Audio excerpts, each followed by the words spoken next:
Hello friends, welcome to my channel. ఇవాల్టి వీడియోలో Rayalaseema special వట్టి ముక్కల కర్రీ ఎలా తయారు చేసుకోవాలో చూద్దాము. ఈ రెసిపీ రాయలసీమ కడప సైడు చాలా స్పెషల్ అండి. మటన్ని ఉప్పు పసుపు వేసి ఎండలో ఎండపెట్టి ఇలా డ్రై అయ్యాక స్టోర్ చేసి పెట్టుకోవాలి. వీటిని ఎప్పుడు కావాలంటే అప్పుడు యూస్ చేసుకోవచ్చు. నేను ఇక్కడ ఒక 10 to 15 పీసెస్ తీసుకున్నానండి.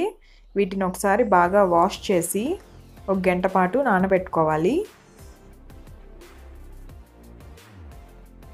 వీటిని రోట్లో అన్న వేసి దంచుకోవచ్చు, లేదా మిక్సీ జార్లో అన్న వేసుకోవచ్చు. నేనైతే ఇక్కడ మిక్సీ జార్లో వేసుకుంటున్నాను. తడి లేకుండా మిక్సీ జార్లో వేసుకోవాలి.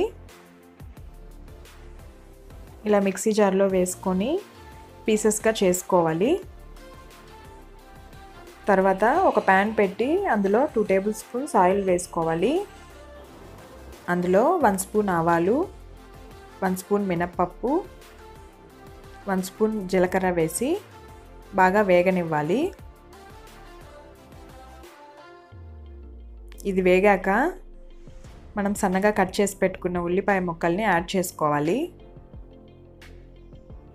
ఈ ఉల్లిపాయ ముక్కలు 50% వేగాక మనం మటన్ని యాడ్ చేసుకోవాలి. ఇందులోకి ఉల్లిపాయ ముక్కలు బాగా వేగిపోతే మటన్ వేగే లోపల అవి మాడిపోతాయండి. అందువల్ల 50% వేగాక మనం మటన్ యాడ్ చేసేసుకోవాలి. అప్పుడు మటన్ వేగేలోపు ఉల్లిపాయ ముక్కలు కూడా వేగుతాయి. రుచికి సరిపడా సాల్ట్ వేసుకోవాలి. ఇప్పుడు మూత పెట్టి ఒక 2 నిమిషాలు ఫ్రై అవ్వనివ్వాలి.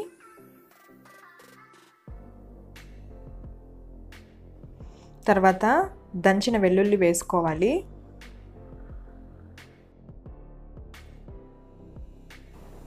తర్వాత అందులోనే కొద్దిగా పసుపు, కారం, ధనియాల పొడి, మసాలా పొడి వేసి ఒకసారి బాగా కలుపుకోవాలి.